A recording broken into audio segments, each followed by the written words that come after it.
Welcome back to the 7th grade Mustache. On today's episode, we're going to follow the money. People often get confused about the motivations behind tragic events, behind long-standing criminal organizations, behind long-standing financial institutions, behind long-standing American traditions and dogma that people have come to consider the American way of life. Well, I'm here to tell you, bullshit, Mr. Handman, because all day long. if you follow the money, you're going to see lots and lots of fuckery. But let's start in a part of time where people were considered to be savage and dirty. But all these things get excused a lot because people often say, oh, well, that was just the way people were living back then, and that was just the times. No. Because civility and peace and logic have always won the day. When it comes to right versus wrong, not right versus might, is what I'm talking about. And so what we'll do is we'll start the conversation with pirates. So pirates are often romanticized in books and in movies and television. But they were low down, dirty, white trash that plundered and pillaged the planet. But you got to remember that's why they were called privateers. They were doing it for their home country. Remember, pirates weren't just raping and pillaging just for the money. They were actually doing it for the crown. They were let me get into it, man. Let me get into it. Martin Frobisher was an English explorer who became a licensed pirate and plundered French ships off the coast of Africa. In the 1570s, he made 3 voyages to discover a northwest passage. Instead, he arrived in Labrador in what is now Frobisher Bay. Later, he was knighted for fighting against the Spanish Armada. Yes. His goal, like that of many explorers / slavers of that time, was to find the fabled Northwest Passage, a sea route above North America that linked the Pacific and Atlantic Oceans together. In 1555, Frobisher became an Elizabethan privateer, or lawful pirate, who was authorized by the English crown to plunder enemy nations' treasure ships. In the 1560s, Frobisher gained a reputation for preying on French trading vessels in the waters off of Guinea. He was arrested several times on piracy charges, but never tried. Another pirate, Sir Francis Drake. Francis Drake, nicknamed My Pirate by Queen Elizabeth I, was among the so-called Sea Dog privateers licensed by the English government to attack Spanish shipping routes. Then later, in 1721, the Piracy Act was passed in Britain. So, look, pirates are a private guerrilla navy, basically. So you're not the normal armada. You're not England's normal, but you know what? If you register with us, you're allowed to fuck with whoever you want to fuck with on our behalf and keep whatever you get and, give a portion to the crown. That's all this shit is. It's fucked up. But this is the thing. This is what happens. These people, these countries, these empires, they do dirt. They get as much wealth as they can. It's legalized. And then it's outlawed because they want to change and do something different. They're bored with that, and now it's time to evolve and do some other stuff. Okay, you just said some deep shit. There's 2 things you just said, so let's address those. They do it while it's illegal. Then once they reach their goal, they make it illegal. Excuse me. And I've already derived benefit from this illicit act, not illegal yet. This illicit act. Now all of a sudden, the other thing is, the follow the money show. You think is about okay, who made the most money off the deal, but also you need to follow the money. Who's paying to have it done? Follow the money is not just accumulation of wealth. Follow the money is who's willing to pay the highest dollar to push their agenda also. And sometimes people don't recognize that. And right now, the Crown of England was willing to pay people just to plunder other countries' ships.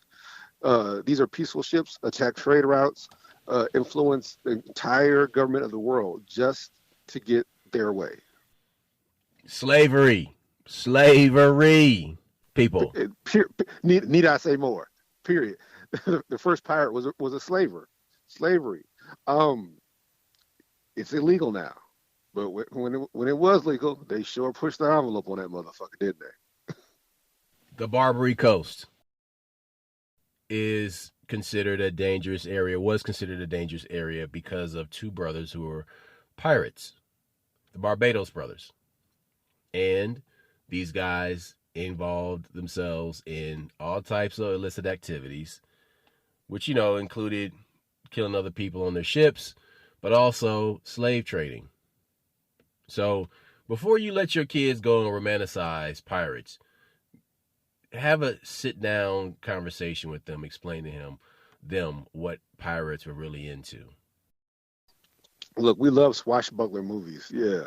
Again, that's Hollywood glamorizing a specific lifestyle, romanticizing something. But the truth is, the reality is, there's some fucked up shit. So what we're doing here is we're starting to paint a picture, because the reason why we started with pirates is because pirates represent empires for a foreign government. Right. Now, everybody wants to think that these guys are just basically the truckers of the ocean. 30% of that is true. 30% of that is true. But really, these dudes were the bikers of the ocean who were basically contracted by the crowns of various empires to attack each other. That's all that really was. So when you follow the money, it goes back to these empires. And all these empires, they're not out to civilize the world, man. They're not out to create peace. These are people who are out to conquer each other. They wanted gold. They wanted more land. That's all they cared about. But the reoccurring theme that you'll find is that this continues throughout time. And this is a tool just because people are walking around with smartphones and they got the little electric cars and, all this nonsense, and you got Facebook and Instagram and all that bullshit. Dude, don't think that piracy and the power behind these pirates has gone away. Oh, no. No.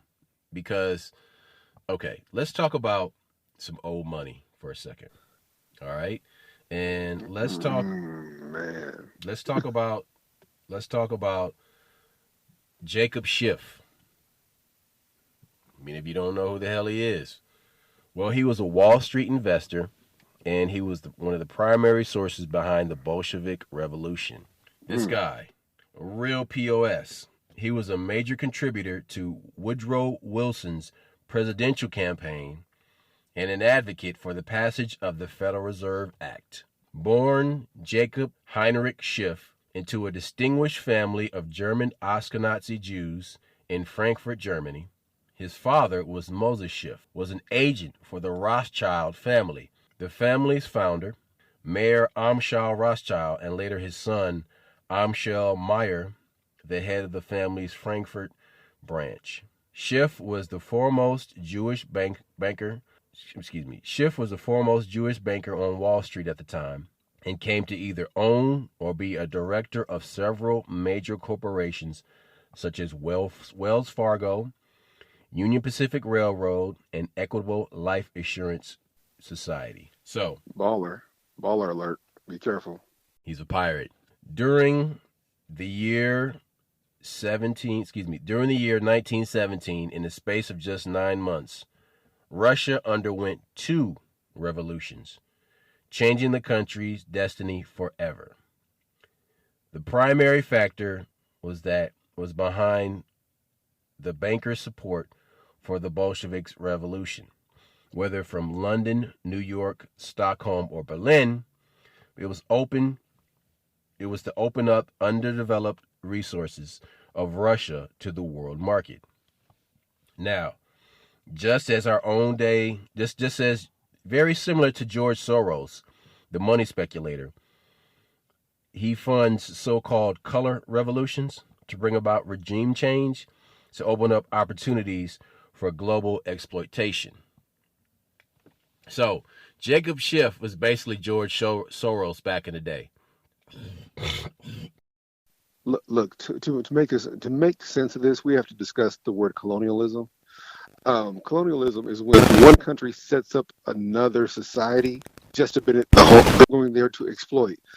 You see it all the time when you see England take opium to the people in China, and they all benefit from all these wars and these conflicts, and you can't figure how would these nations not ever have peace, because ain't no money in peace. And so these stage conflicts that we're seeing, and we're seeing who's benefiting from them. What they do is they then use the news outlets to make everybody think it's completely organic, and that these labor parties, which are connected to communism and Marxism in Russia and in the United States earlier, are completely organic developments. Movements that just started on their own. Yeah, that's deep. Right. And so what happens is you have the layperson who gets caught in the scramble, and they're wearing their heart on their chest, and they believe that everything they're doing is earnest, and there's nobody with like ulterior motives.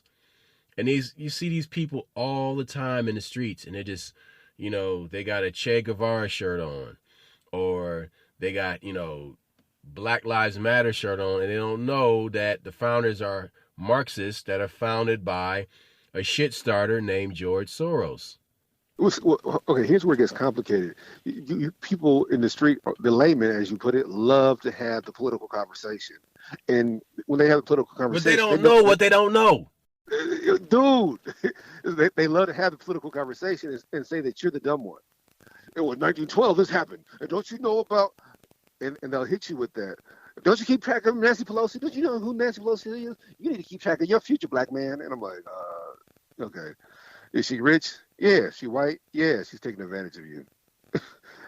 So what we're saying is that it becomes fashionable to be able to make quotes and recognize these dates, but it's not fashionable to ever ask or answer the right questions of where's the money going? Who's benefiting from this?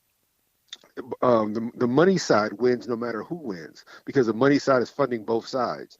Soros is funding both sides. They don't care about the outcome. They just care about the conflict. Until people recognize that, they won't stop the arguing, because the arguing only benefits the people with the money. Okay, so a lot of these movements are meant to look organic. The feminist movement was infiltrated by the CIA, and Gloria Steinem, the most 63, right?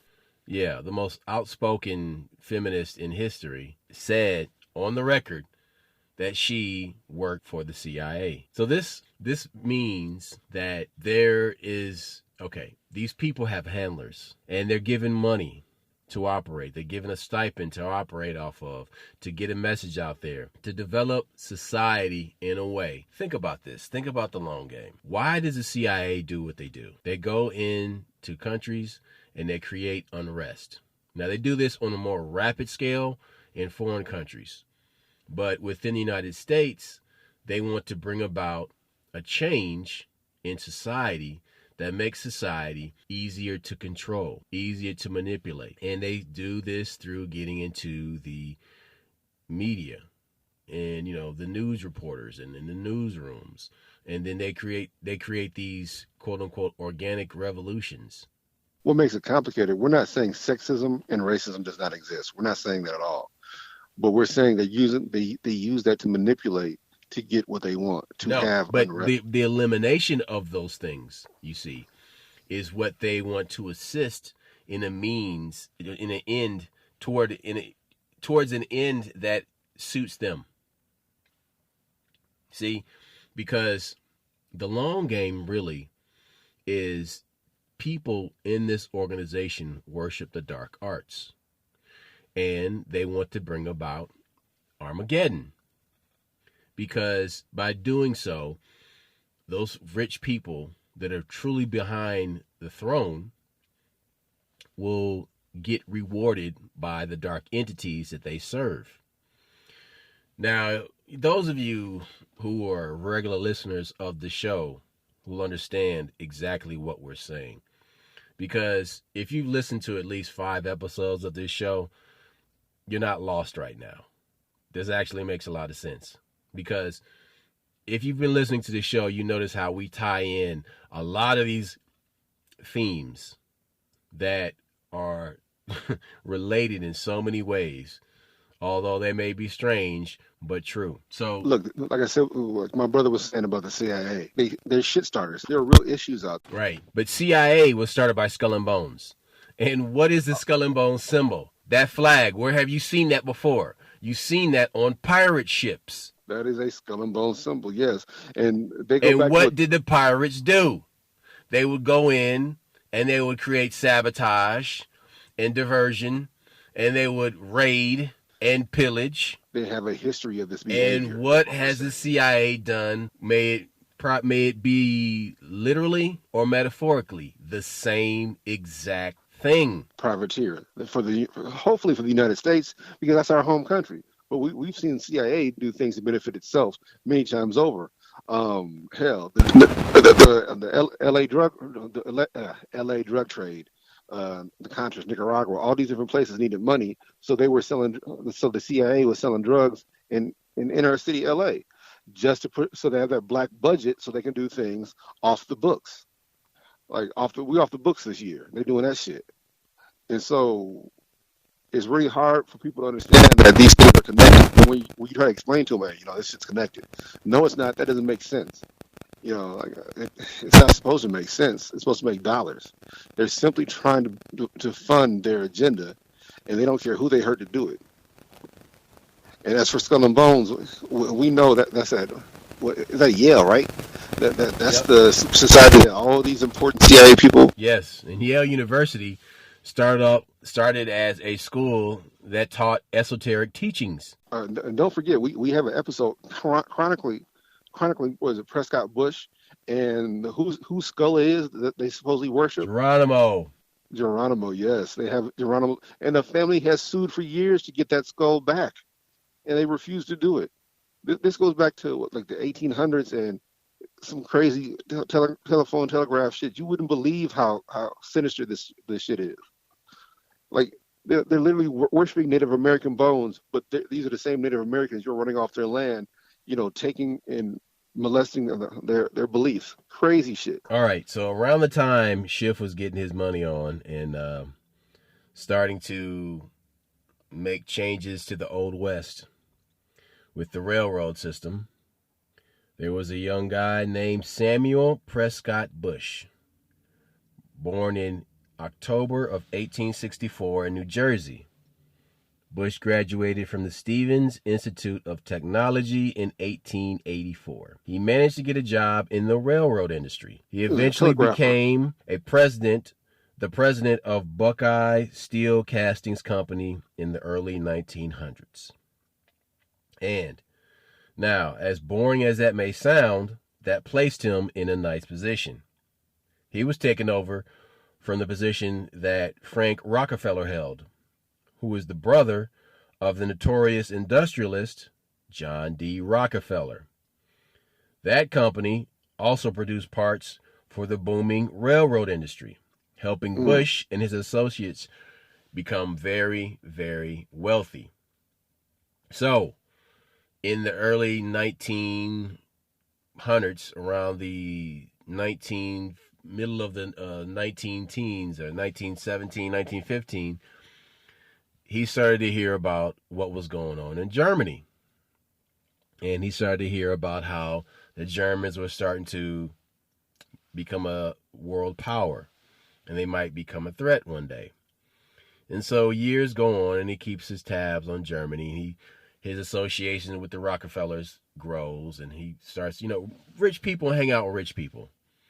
So Schiff and the Rockefellers hanging out with Prescott Bush, and he joins their club around the same time that Yale gets founded, around the same time that Skull and Bones get founded.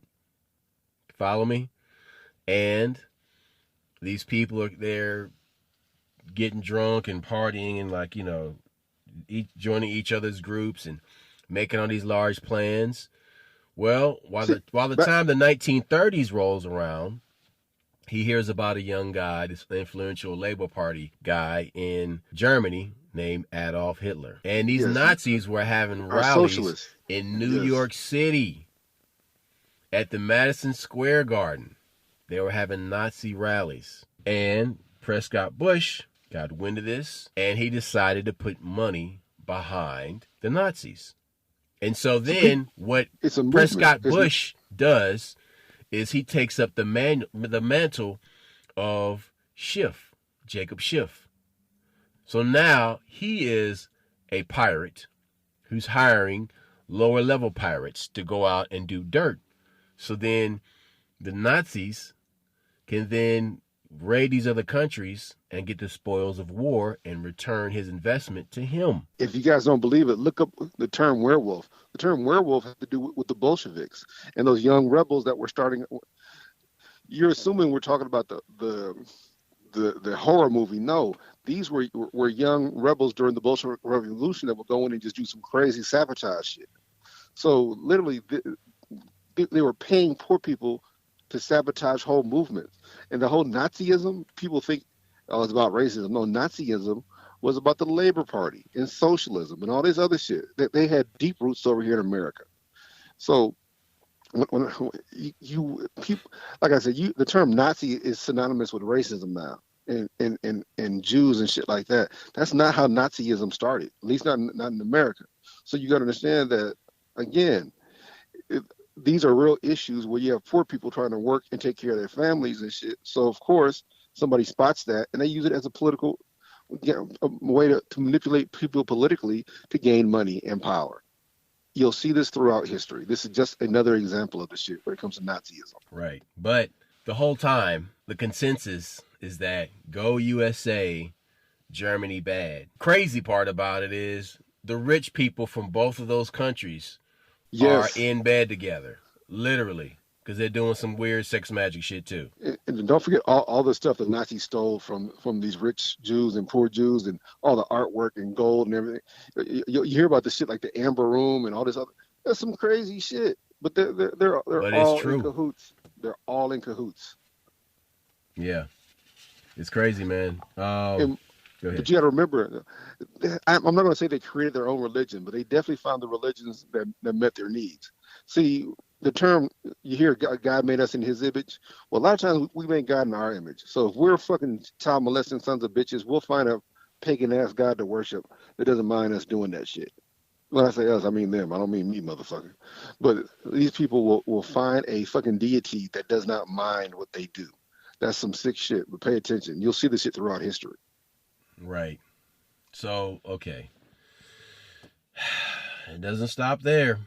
It does not stop there. But this pirate mentality, it continues, and you see it as recent as 7-8 years ago during Operation Fast and Furious.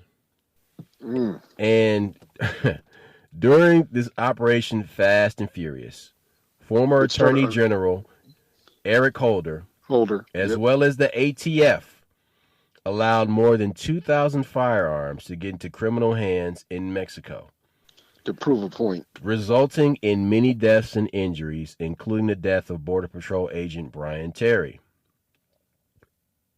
Attorney General Holder is the first in history to be held in criminal and civil contempt of Congress. So this dude was shamed before Congress because he was busted red-handed along with the ATF. See, the reason why they're making an example out of him is because he's black. He was black. He was black. And then on top of that, he was in on it. He had to sign off on all this stuff. Look, okay, Fast and Furious was a program started under the Bush administration before Obama. And what it was they were afraid that these Mexican cartels were coming over to America, gun stores, pawn shops over the border, and buying guns for this crazy shit. But they weren't doing that. You got to remember, these drug cartels had so much money, they were buying from the manufacturer. They're buying actual automatic weapons, But here's the thing, shit. though. The Obama-Biden administration used this fiasco as an excuse to implement new requirements for firearm dealers. Yes. And it More gun backfired. control. Yeah, listen, action, cause, reaction, solution. All right? And so what they did was they created the problem, and then they wanted to provide a solution, to this problem. But it didn't work. It backfired on them because somebody snitched on them. Well, here's what's even worse. So like I said, this has been going on for over 10 years. So we get to the Obama administration.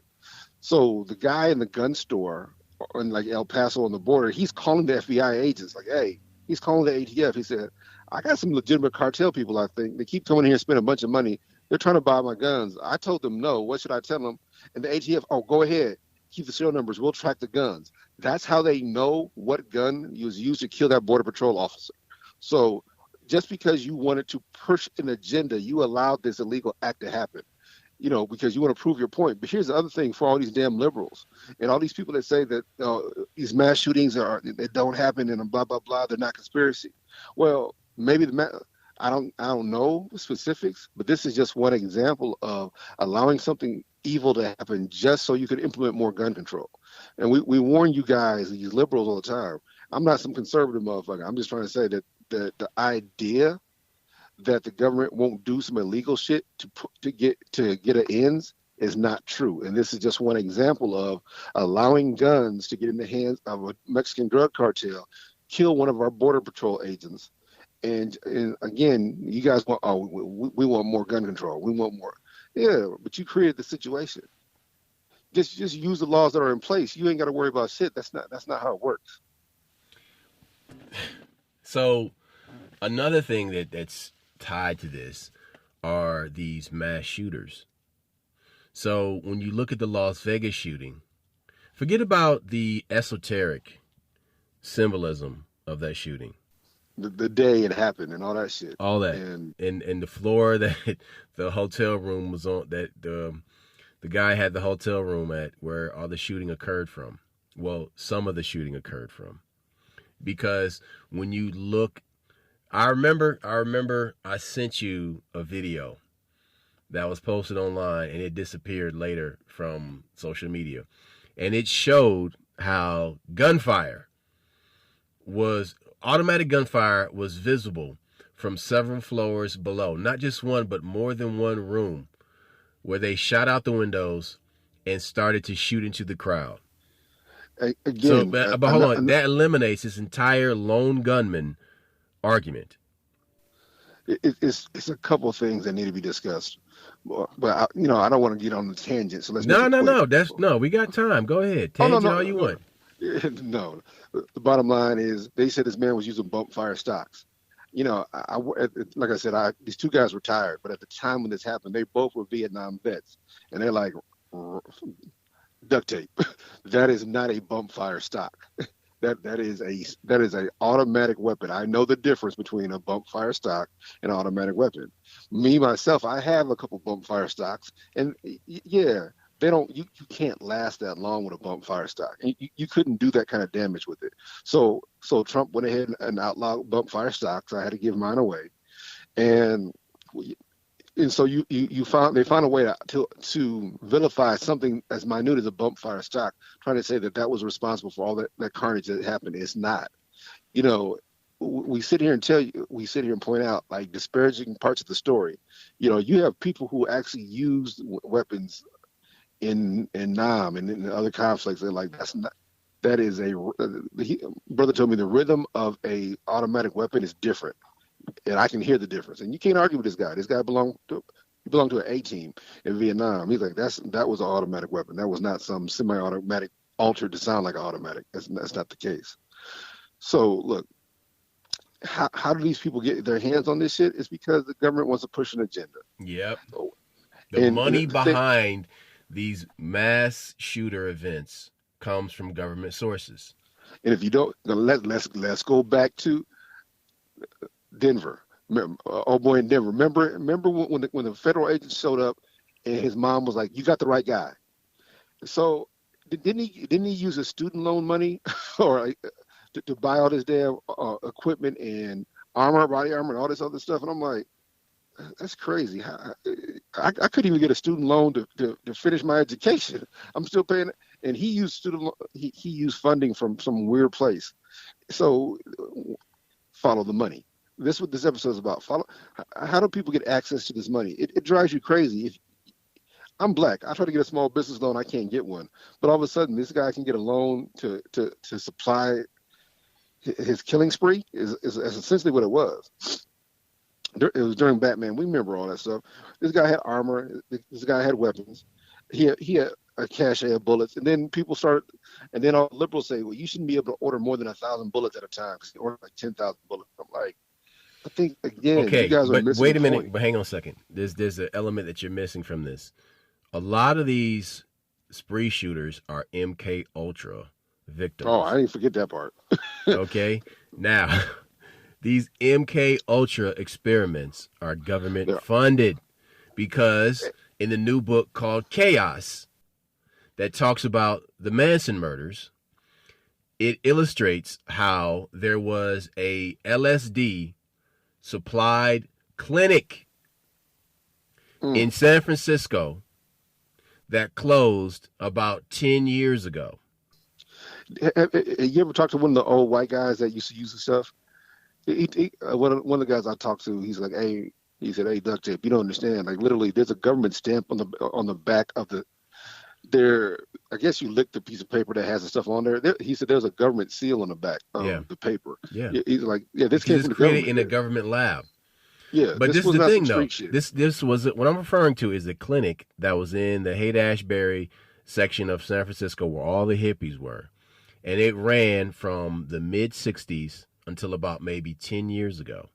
Actually, no, not 10 years ago. I got to correct that. It closed about a year before that book Chaos was published because they realized the jig is up, and so they were basically giving LSD to people at this MK Ultra / medical clinic, and it was run by the U.S. government. Now, it doesn't matter like really which body of the government it is or which office of intelligence it is. It's still being funded by taxpayer money. And that's what we're getting at. This is taxpayer money that's paying for your own destruction. It's crazy, man. It's crazy because, okay, but you follow the money. And where did all this money come from? What's funding this? And then, we'll just say it's the CIA for that part, for that one clinic. Okay, but who started the CIA? Skull and Bones and Yale. And who started Yale? These people that were the first wealthiest 50 people in America.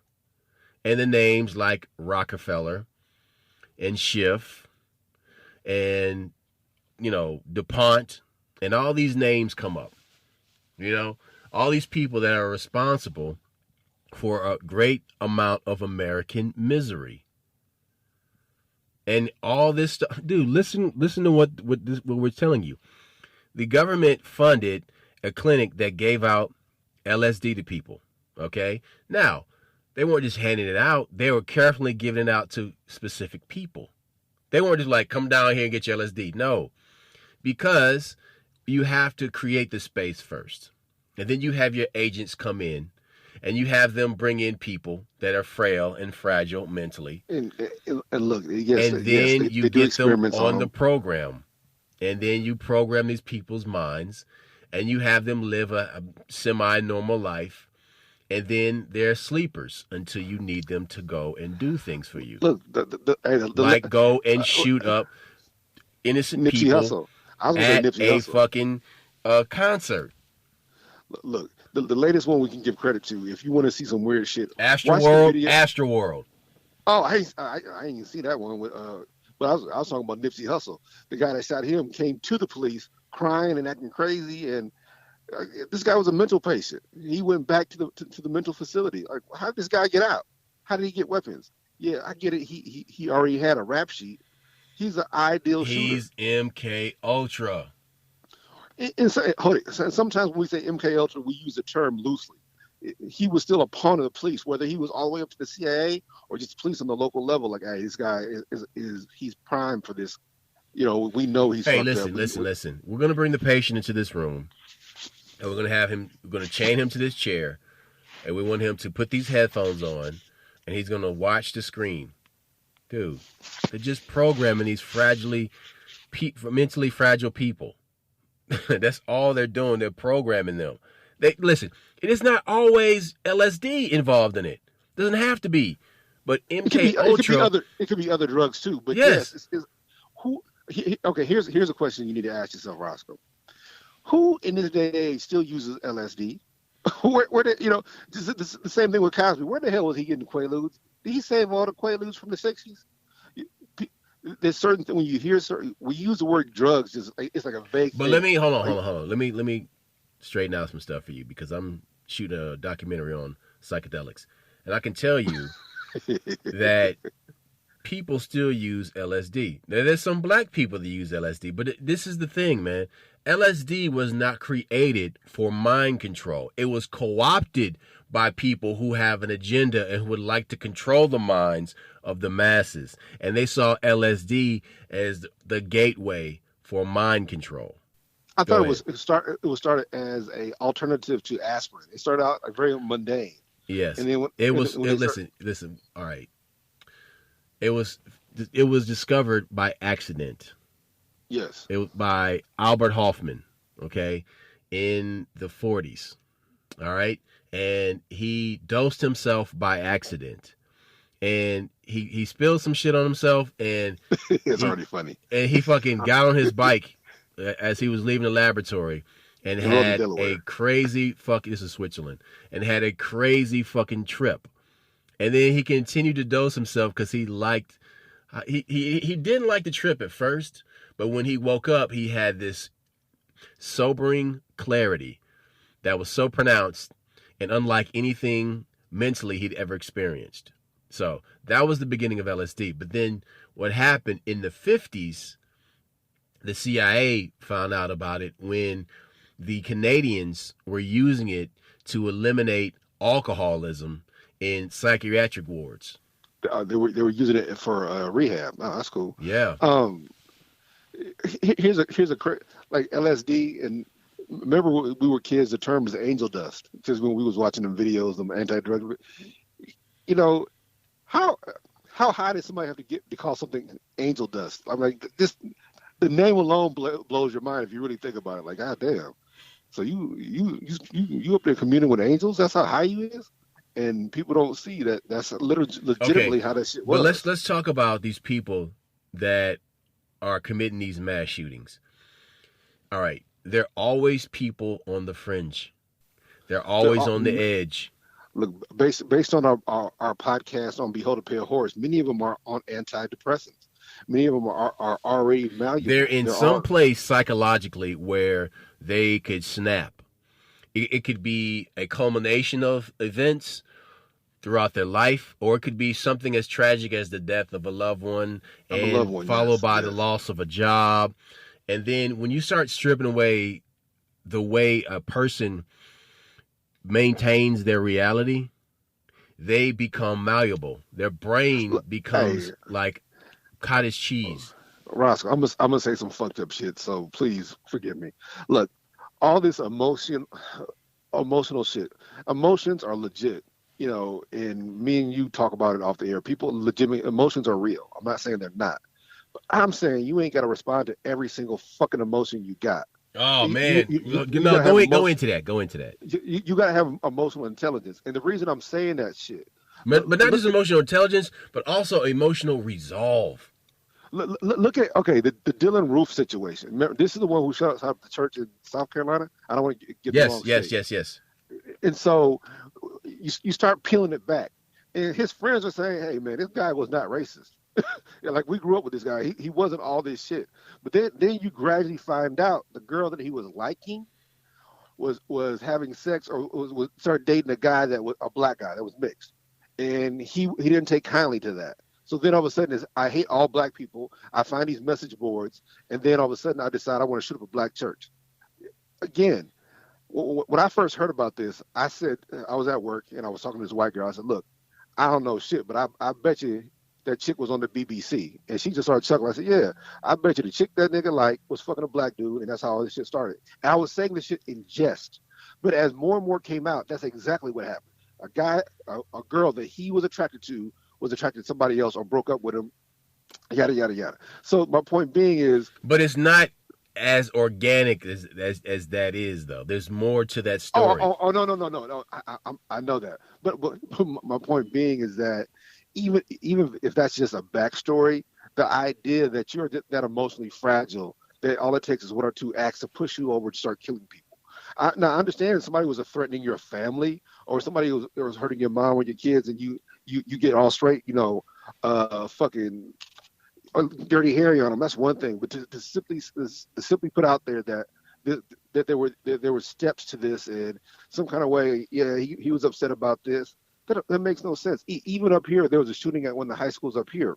Come to find out, the guy got fired from McDonald's and didn't want his parents to know about it, and took a stepdad's his gun and went to like Millard West. And more and more you're seeing that these people are so emotionally fragile that either the story is bullshit or they're that weak where it took just a little push to push them over the edge. And I'm hoping that it's all a bullshit story. But are people that weak now where all it takes is just, yeah, man, I didn't go to prom with Cindy, so I want to kill everybody. Is that where we are now? That we're that emotionally fragile that we can't take any emotional pain or any kind of rejection. And this is I hope we're not there, but I'm seeing more and more of these stories. There's always something more simple, and it just gets in whoever manipulates them or whoever gets to them, whatever organization. They use these people. They're just being used because they're mostly fragile. As Dave Chappelle put it, that's a brittle spirit. These people are very brittle. NAMBLA is North American Man Boy Love Association. Bingo. And one of the most well-known supporters of that is George Soros. Ooh, I did not know that. Mm-hmm.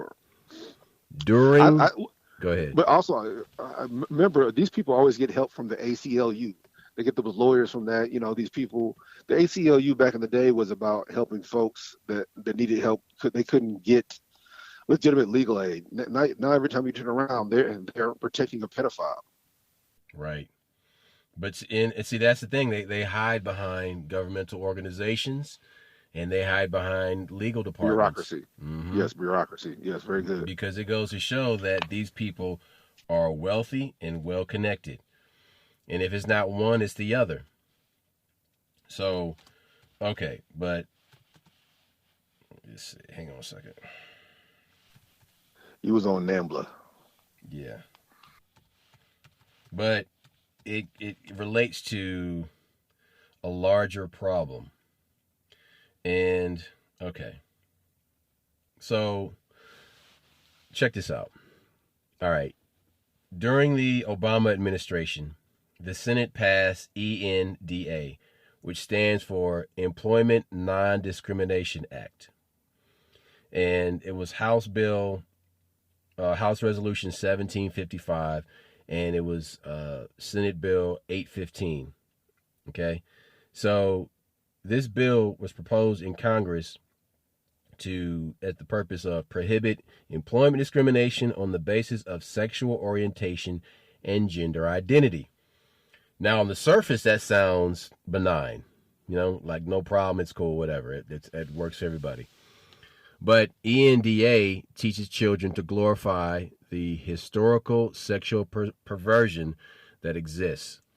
On the surface, ENDA appears to protect a person's right to self-determine their sexual preference, something that people wouldn't object to. However, The legislation demands complete acceptance and glorification for lifestyles which may be incompatible with certain religious teachings and family values. Long story short, so you're saying if you are a pedophile, they still gotta hire you, is what you're telling me. Check it If you out. get Check caught it doing out. some fucked up shit. ENDA comes to us at a time when the North American Man Boy Love Association, NAMBLA, begins to figure prominently into this picture. In their past, one of their trademark phrases was sex before 8 or it's too late. Dude. Like I said, the conversation that I missed, but this happened at my job years ago, was the argument that this individual that's in the book that we always talk about, the Frederick Name him. Frankie scandal. Oh, Andreessen, or Richard Andreessen.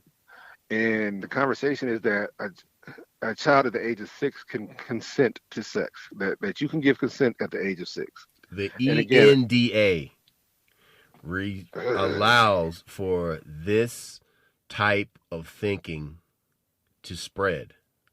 Go ahead, continue. oh, you said, look, what we're saying is that these laws get passed and they're under the LBGT. I don't want to say banner. They're under what But they hide behind that, though. Yes, yes, exactly. And you've heard people warn you, like, look, be careful. You need to read all. You need to read everything part of these laws and part of these organizations, because it's the sneak in legitimacy of pedophilia, and you got to be careful whenever you try to say that, because people get mad. You getting mad, you responding that way does not stop the argument. This is to push pedophilia into the normal society. And one of the things that you got on my case about it, even is media. Like, look, Rick and Morty. There's a lot of pedophilia in Rick and Morty. He's 15 and he's doing crazy shit, and you laugh and chuckle. But that's also how things gradually become accepted in society. That is a NAMBLA cartoon, man.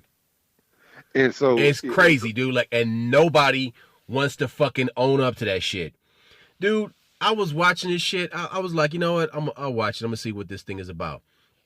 This kid's grandfather had him put these big ass huge football things in his ass, and he's like, I don't want to do it. He's like, don't worry, just stick them up there. Dude, that type of dialogue in a cartoon, that type of imagery, that type of implied sexuality in a cartoon should not even exist. See, and the thing is, cartoons have always been a way for, I don't want to say always. Remember old boy that got in trouble for Mighty Mouse, and because he had animated some adult cartoons and they were trying to fire him, blah, blah, blah. But then to come to find out later on that there's like a group of people doing this crazy shit, like doing cartoons for adults, and they were always on touchy subject matter. So yeah, and even when it comes to the Rick and Morty thing, look at the connections between Rick and Morty and Gravity Falls on the Disney Channel. These are the same animators. They're all homeboys. And they even go as far as to say they exist in the same universe. If that's the case, then that's some sick shit. They're letting you know they're gradually bringing you along to accept this negative shit. This is some fucking shit that wouldn't have been accepted 50 years ago. We try to get in 10 years later. Okay, not accepted. We try to get in the 70s. Not accepted. Try to get in the 80s. Not accepted. 90s. We got a couple things out there. Okay. Bingo. We started doing shit in the 90s and they didn't go crazy over it. 2000s, we get a little bit bigger. 2010, we get a little bigger. Now it's 2020. And okay, the shit's accepted. And then all of a sudden, you start having crazy conversations. What was the movie when the dude got struck by lightning? It was, I can't think of it. Come to find out, the director had been in trouble for... Shocker? Was it called Shocker? I just remember him being... like he was like a light. Oh, you're talking about Powder. Powder, yeah, Powder. And the weird part about it is that the character was dressing like Michael Jackson. Yes, had the hat on, and see, it was like an attack on Michael Jackson. But come to find out, the director had been in trouble for child molestation. Okay, here's my problem when it comes to Hollywood and how racist Hollywood is. And I'm gonna throw some shit out there. You guys will either get it or you won't. It's difficult to get a black movie made. But this guy wrote a movie about, essentially, he's like, look, I was alienated after my child molested thing. And so he writes this whole movie, directs it, and gets it made. But you can't get a movie about black people made. Or when you realize how subtle racism is, it's hard to explain it to somebody. So I was in the toy section yesterday, and I'm looking at Star Wars, and everything's sold out except for one character. What's the one character that's not sold out? What? You Lando Calrissian. Ah, ain't that a bitch? But again, these kids. Now, Lando's the only black guy in the whole galaxy, my nigga. But that means that that character wasn't cherished, or again, in my household, Lando was important. Yeah, But he was a space pimp. yeah, but you got to understand so you've always heard these studies about dolls and what's pushed and what's purchased by the parents and for the kid, and so you realize how subtle racism is. I give an example. We always talk about what follow the money. So even here's an example. So when Colin Kaepernick was taking a knee, I got some issues with him on the flip side, but we'll discuss that later because I want to be completely open. So you had the owner, Jerry Jones, the owner of the Dallas Cowboys, complain about Colin Kaepernick taking a knee. Now, Jerry Jones has been known to let anybody play for the Cowboys. Remember, old boy beat up his girlfriend. He gave him a so you have a woman beater. You don't mind a woman beater, but if a nigga decides to take a knee, that's we can't have that here in my country. Not in my league. So all you guys stood up for solidarity, hooked your arms and all this shit. But a nigga taking a knee caused you to have a conniption, but a woman beater didn't bother you. All the people using cocaine on the Cowboys, all this stuff off the field didn't bother you. So that tells you how preposterous racism is. How people can turn a blind eye to anything if the money's right, except when a nigga decides to speak up. It's hard to explain, but the subtle nuances of the shit. And the reason this is so important is because we tell you colonialism is on purpose, and we tell you that business outweighs everything, and that these people have been co-opting society for years to make money and to keep themselves in power. And if you can't spot that shit now, I don't know what the fuck to tell you, because the shit is not stopping. And so it's accelerating. That's the problem. It's accelerating. And so it gets even worse when you find out that many of the. Here's the crazy part. I remember talking to one of my. It wasn't a professor. It was in high school, and he was explaining to us how prevalent secret societies were in early American life. This was a real conversation. I was in high school, and the teacher was breaking down like, "Hey," he said, "You don't understand. Everybody belonged to a secret society, whether it was the Masons, whether it was the Elks." And he said, "So you understand why?" What he was explaining to me is why the Ku Klux Klan was so popular in the Midwest, and how they pushed that. He said people in the Midwest did not know what the Ku Klux Klan was. He said, "Wait a minute," he kind of cleared it up. Like there were races. There was Klan in the Midwest. They were cross-burning everywhere. But he's saying that many of the Midwest people, when the Klan, and I guess I don't want to give the wrong dates, but he was talking about in the 50s or maybe earlier than that, they started sending out pamphlets. And so if you already belong to a Eastern Star organization, or you're a woman and you get this, we're a Christian organization, we believe in this kind of principle, this, that, and other, because their pamphlets were like that. He's like, a lot of people joined the Klan and did not know about the lynchings in the South.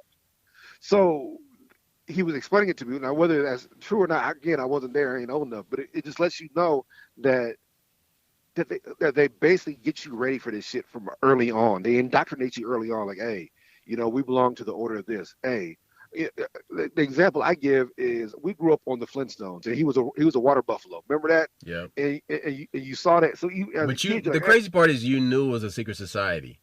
Because the crazy part about it is they had handshakes. There were TV shows that had, because there was a Grand Poobah. There was a character, Yes. the leader was called a Grand Poobah. And the Grand Poobah was the head of the fucking lodge. You know what I'm saying? Well, the worshipful master is the head of the lodge. But the thing is that, okay, you would see this in popular culture. And they're putting it in popular culture to get you used to it. In fact, not only that, it makes you desire it. You want to be. I mean, shit, I want to be part of that shit because we get away with shit. We get speeding tickets. If you flash the cop your certain look, that cop won't fuck with you no more. And as a black man, your encounter with the police have been so negative. The police overseer is so negative that many black people rush to these secret societies. Many of these black people, when you find, I hate having these discussions over. When you find out that the Moors, black men were in charge of these lodges that these white men were setting up in this early country, and that they had to have at least one or two black people around to make sure the lodge was legit. And this exact rhetoric right here, and then all of a sudden you have racism now, where a black man is being beaten, and by the exact same organization that he set up, the Fraternal Order of Police. All these guys are Masons, and they don't like black people. It just drives you crazy. But like I said, they prepare you for the idea that a secret society is a way to go, and you want to join that shit. And so you want that kind of power. You want secret power because you don't have power in your regular life. And so we talked about Yale. We talked about Skull and Bones. We talk about how many of these organizations worship fucked up shit and do blood sacrifices. We talked about all this shit, and we talk about it all the time because it doesn't stop. It's always prevalent. And when you say follow the money, these are the very wealthy, powerful organizations. Why does Bill Gates need so much money? You know what I'm saying? I hate having that conversation because as a person like me, I'm like, man, you should not limit that man and this, that, and other. And that's me. That's because I've been brainwashed already. You know what I'm saying? Okay. So look, man, going back to NAMBLA and when the Senate passed the ENDA, this is an obvious attempt to remove the last perverted prohibition from our legal code, as well as our societal safeguards that protect our children. Kevin Jennings, a former Department of Education official who was part of the Obama administration, was deeply involved with NAMBLA. So a person like him, who is controlling the Department of Education, this guy who is deep in NAMBLA is controlling the Department of Education. Sex with kids. Come on. So that's how these books get greenlit for libraries. There are libraries in elementary and junior high schools that talk about anal sex. That's why these parents are going to these school board meetings livid, ready to fight people because their kid brought home this story about a black kid and a young Mexican girl in turn of the century Texas having anal sex. Dude, this is what I'm talking about. This is how you follow the money, because the school system in America is controlled by the Board of Education in the White House. And this shit starts from the top and it goes all the way down. So if you have somebody who's part of a pedophile group that's well connected around the world, you can then influence the education system and what books are allowed in the library. So then so what you're doing is, hold on, no. See, this plan is a multi-pronged plan. And so you can then pass a bill which allows for free thinking in regard to sexual identity and preference, but it also allows these people to influence the types of books that push this agenda in the libraries, in those schools. Okay, on a local level, again, you guys who listen to the show, I live in Omaha, Nebraska. They have the Nelson Mandela School. It's in North Omaha. Nelson, that sounds pretty good. Nelson Mandela, good black dude. School named after. That's awesome. I live in Omaha, Nebraska. Ain't no school named after Malcolm X though. And so to get money from Susan Buffett is that Warren Buffett's daughter or sister? Susan Buffett, I think it's his sister. It's his daughter. His daughter. To get money from Warren Buffett's daughter, who was a billionaire, she said, I got one requirement of this school, and I'll give you as much money as you need, kind of deal. You must have an LBGT curriculum in a grade school. This is kindergarten through sixth grade. Mm-hmm. And so why would there be any kind of sexual proclivity? These kids are too young to even worry about their sexuality. They haven't even hit puberty. But like I said, but this is a black school. We need the money. So yeah, they said, yeah, the point is when we say follow the money, follow the money doesn't always mean who makes the money, but it's who pays the money also. We talked about this in 3 podcasts ago when we talked about the movement with Malcolm X and the March on Washington, how the March on Washington has been painted to us as a great moment in time and Martin Luther King, this and another. But Malcolm said, no, these niggas was bankrupt. He said politically and morally bankrupt. Like, look, the March on Washington was not organic. It started. No. Hold on. It started organically because there were black people who were fed up and they wanted to go down there and tear up some shit on Capitol Hill. And then the Kennedys got a go-between. They got a middleman to sit down with the Big Six in the Black Civil Rights Movement. And we'll give you money. You broke, so they gave $1.3 million to. And so when we say follow the money, like I said, you immediately think we're talking about Soros. You think we're talking about Zuckerberg. You think we're talking about Elon Musk and all these people making money off the COVID. But we're also talking about who spends the most money.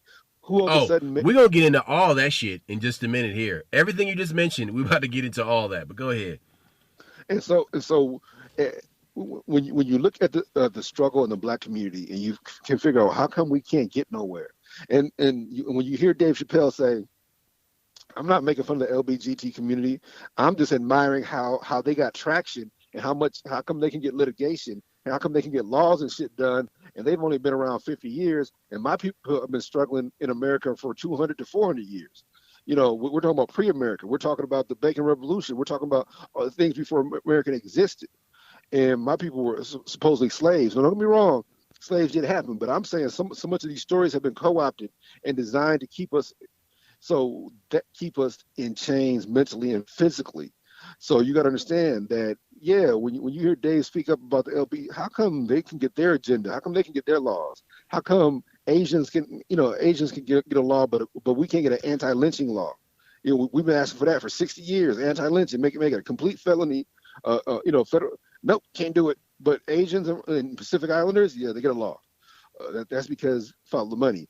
How much money comes from China? How much money comes from Southeast Asia to America? That's a lot of money. So they get it. But black folks, we have no political power. We have no financial power. And we ain't worried about your law. Don't worry, nigga. You be all right. So when you say follow the money, it's not as black and white as you think. Yeah. So, I don't want to use that term. But see, here's the thing, though, people. The reason for this show, the reason for this episode is because we want you to read between the lines and use critical thinking to connect the dots. Follow the money, and you find what motivates that money. That's all I got. We out. Peace. Holla back.